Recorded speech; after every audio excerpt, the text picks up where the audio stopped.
Right now on First Alert Weather Extra, Chief Meteorologist Wes Wyatt, we're taking a closer look at those rain chances for the next 10 days. Looking ahead to the weekend, another surge of cooler air on the way. How will that impact those morning lows? We'll show you. And as drought continues to expand across the state, the newest advisory from the Alabama Forestry Commission on what you can do to stay safe. And we're headed down to the tropics, where we talk about the latest with Hurricane Imelda and the impacts already left behind. Live on your side, First Alert Weather Extra starts right now.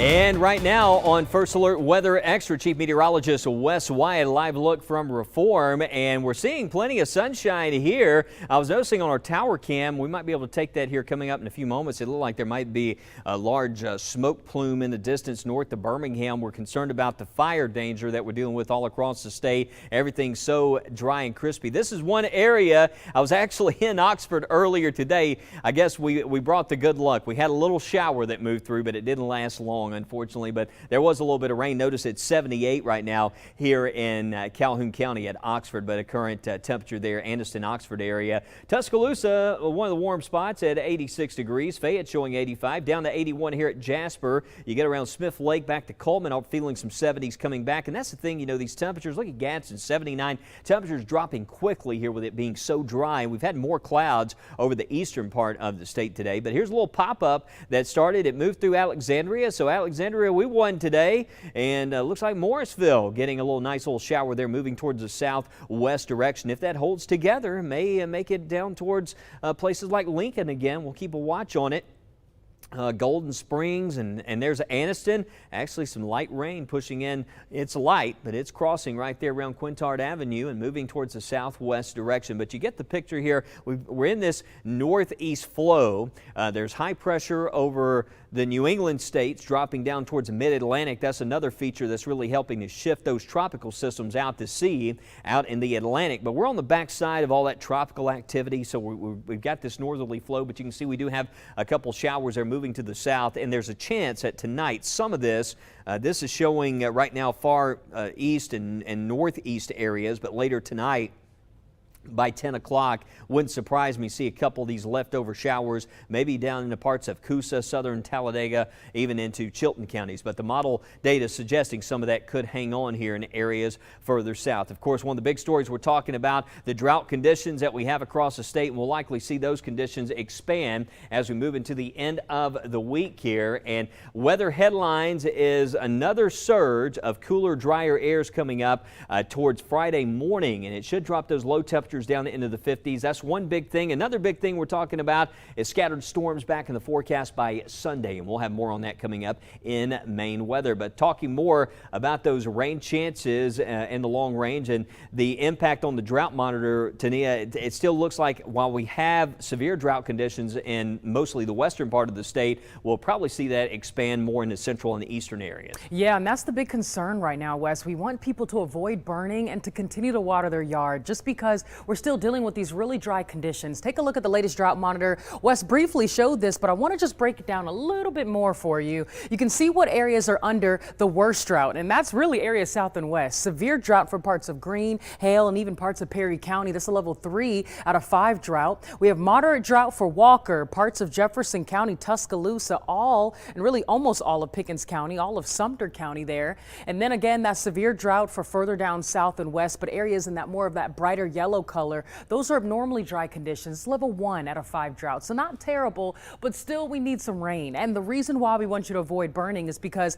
there are indications of some fires across central Alabama. The question is, are some of these contained? Yes. Could some of them be uncontained? Yes. But again, we just want to make sure that you're doing your due diligence. Avoid burning at this time, as wildfires are our current issue and will continue to be, especially with this growing drought across the state. This comes as the new fire danger advisory has been issued by the Alabama Forestry Commission due to the lack of rain and high temperatures plus low humidity. Your reporter Jillian Brooks joins us now as she speaks with the commission on what you can do to prevent these fires.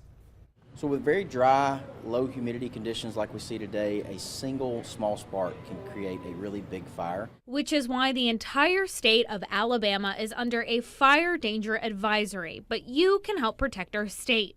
During conditions like we see today, any outdoor burning is not advised, so outdoor fire pits, open flame charcoal grills, anything like that should not happen during these conditions. Chief Broadhead says with fall upon us, you may want to hold off on some of your favorite football traditions, such as bonfires and smokers. It's best that if you have something, it is not open flame. But if you are going to have an open flame, make sure you have a water source close by.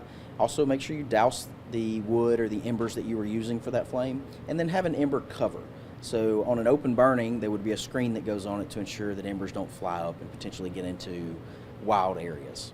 And if you think you see a fire, Chief says it's better to be safe than sorry. A caution that I would have for residents is if you think you see something, go ahead and call it in. The faster we get notified, the faster we can respond, the smaller the fire will be when we get there. The city of Moody also issuing an outdoor burn ban to go into effect immediately as a response to the advisory from the Forestry Commission. They're wanting communities to not burn debris, bonfires, or any open flames. Grilling is still permitted, but they must be attended and contained at all times. The ban will be in effect until further notice. Be sure to scan this QR code on your screen to download the First Alert Weather app. We'll continue to give you updates and keep you up to date on those drought conditions, plus the next chance for rain. Well, in 30 seconds, we talk about how states are preparing for the dangerous surf due to Hurricane Imelda and what we're continuing to track in the tropics. You're watching First Alert Weather Extra. We're back after the break.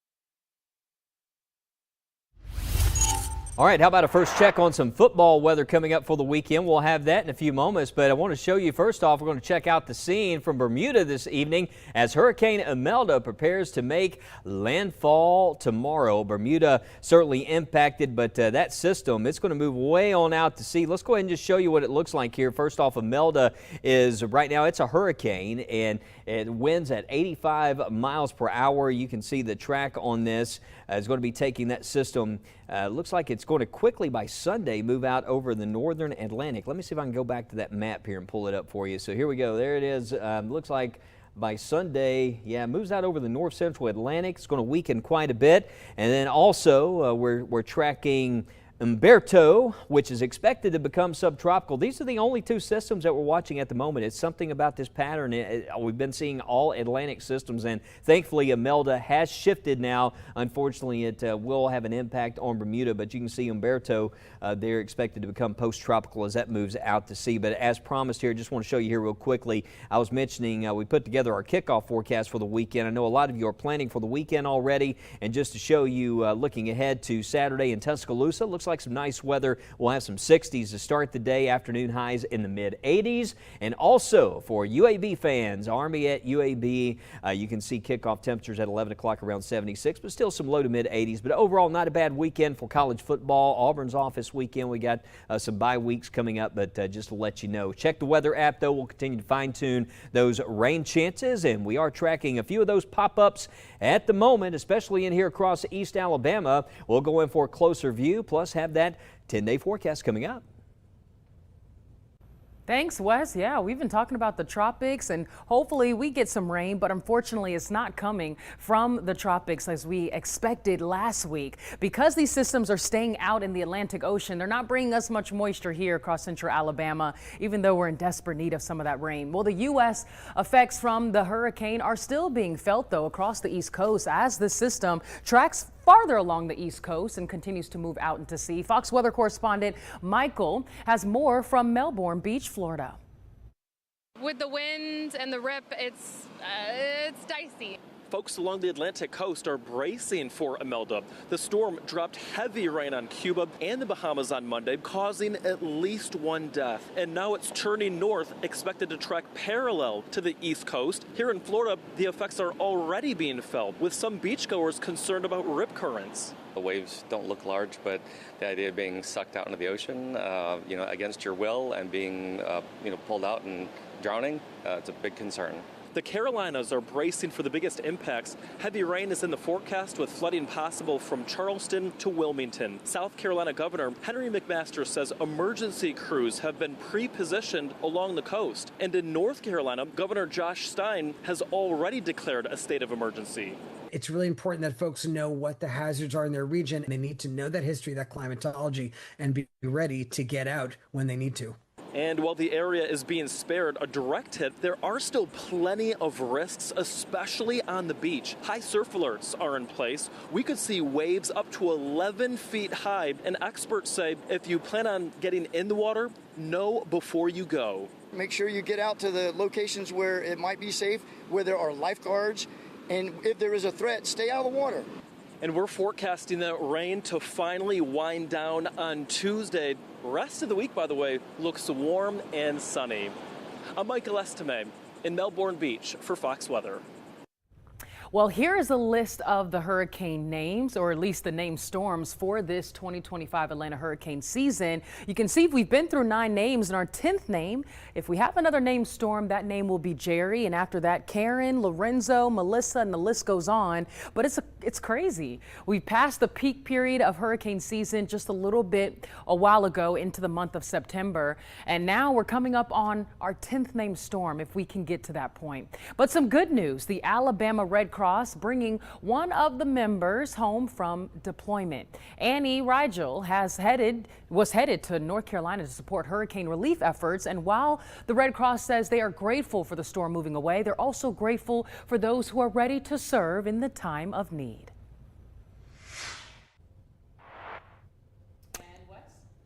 All right, coming up, we're going to be talking a little bit more about those rain chances for Sunday and into early next week. Plus, we're going to have the 10-day forecast. So stay right here for more Weather Extra.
And welcome back to First Alert Weather Extra. I want to give a big shout out to the Oxford Senior Center and Kimberly Thomas for the invite today. I had a great time to travel over to Oxford and spend some time with this wonderful group this morning. We sang some songs and talked about some weather safety, and all about the First Alert, right? And they, of course, had their own little First Alert cake there, big old Channel 6 cake, and it was yummy, right, Tania?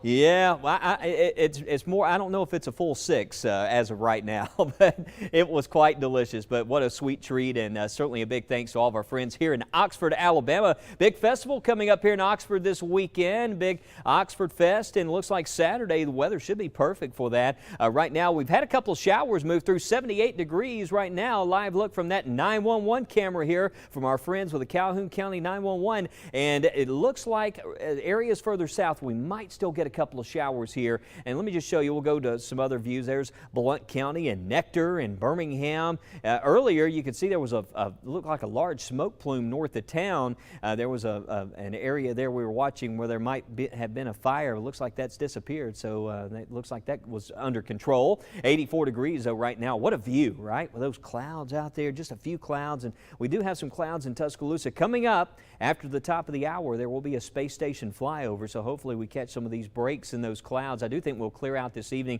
in a lot of spots, with the exception to the east here again, where we do have still some showers on the radar, and a couple of those, hey, no complaints, right? We'll take it. A little bit of rain here around Calhoun County, Morrisville. That's moving south. There's Sulphur Springs. That's tracking towards East Aboga, so First Alert East Aboga. If this holds together, we might get a little bit of rain there moving in from the north. Right now, things quiet to get over towards Sylacauga. Birmingham, Centerpoint, Warrior. I do see the possibility, though, with some of these little showers maybe drifting down into this part of the coverage area, maybe not too far from places like Fayetteville, Lay Lake areas there down along the Coosa River. So it's basically along and east of the Coosa River where we've seen most of the rain for today. West Alabama, we're dry. Birmingham, all the way from Hoover back up through Gardendale, Warrior, Kimberly, over to Hueytown, Concord, Pleasant Grove, dry conditions for us right now.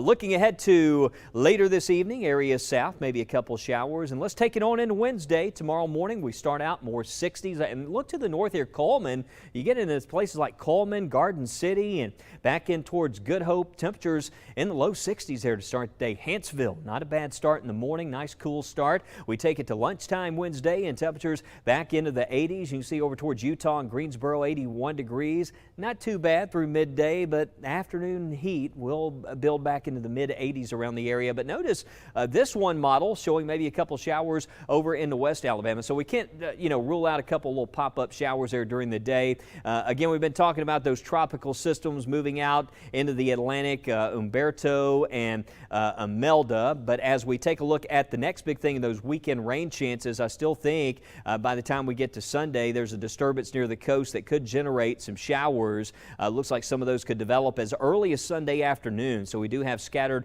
pop-up storms in the forecast, especially later on Sunday. Here's that 10-day forecast. Sunday, Monday, and Tuesday now around a 30% chance of rain. Not a drought-ending rain, but our next best chance. Highs in the 80s with lows down into the 60s, and then we trend a little bit drier as we go beyond Tuesday of next week. I mentioned space station flyover tonight. Look northwest at 7:07 p.m. It's one of those 6-minute viewing windows. We see the space station flyover a lot, but we always like to bring it to your attention when we have a great viewing window and opportunity. So that's the latest on the forecast. Right now, what we want to do is we want to take it beyond the 10-day, Tania.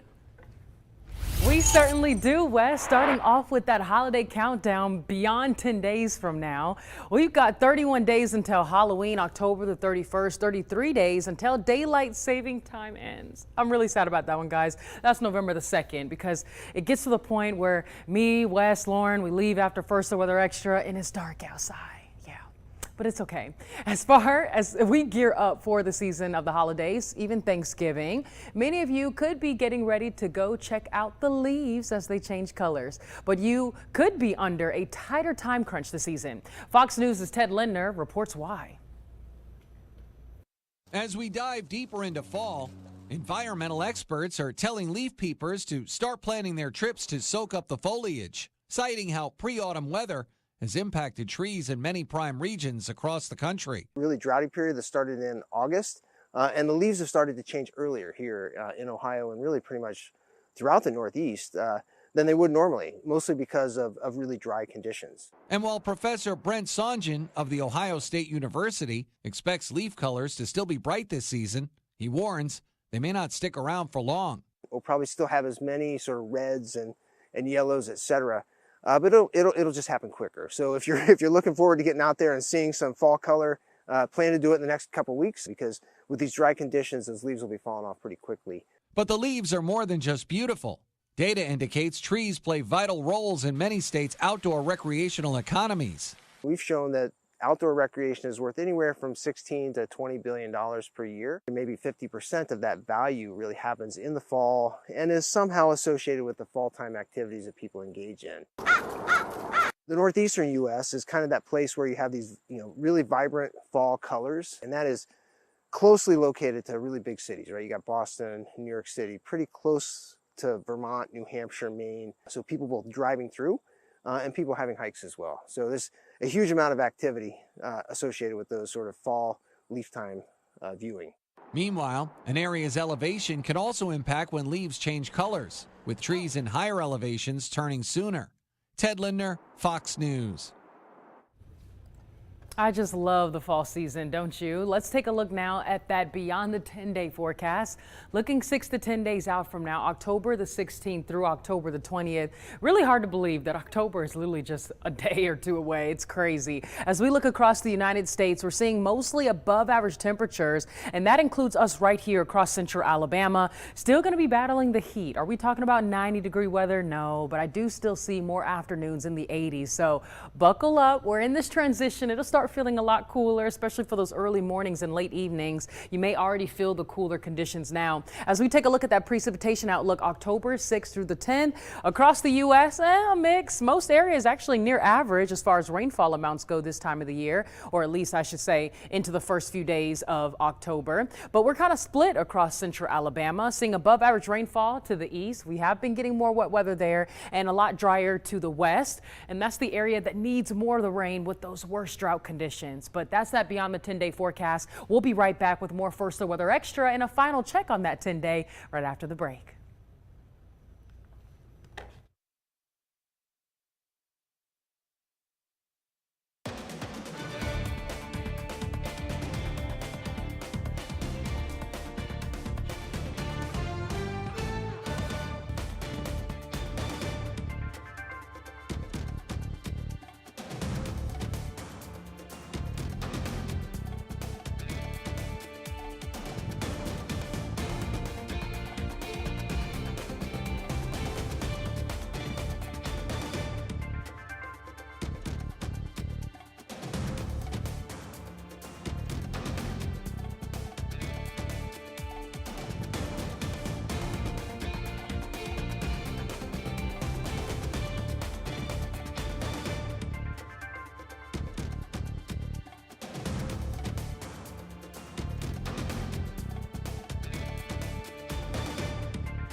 We have some viewer photos like this lovely sunset from one of our good friends and watchers, Ryan Carty, in Birmingport. Birmingport, lovely view there. Tania and Nikki Lawler sharing this view of nice evening in Aniana, and even our furry friends just enjoying these lovely, pleasant evenings out there. A little bit cooler at night, not too bad. It doesn't feel bad at all. This one is from Jimmy Saris, a sunset from Bluff Park. We'll have that image come up in just a second. Boom, there it is. How gorgeous is that?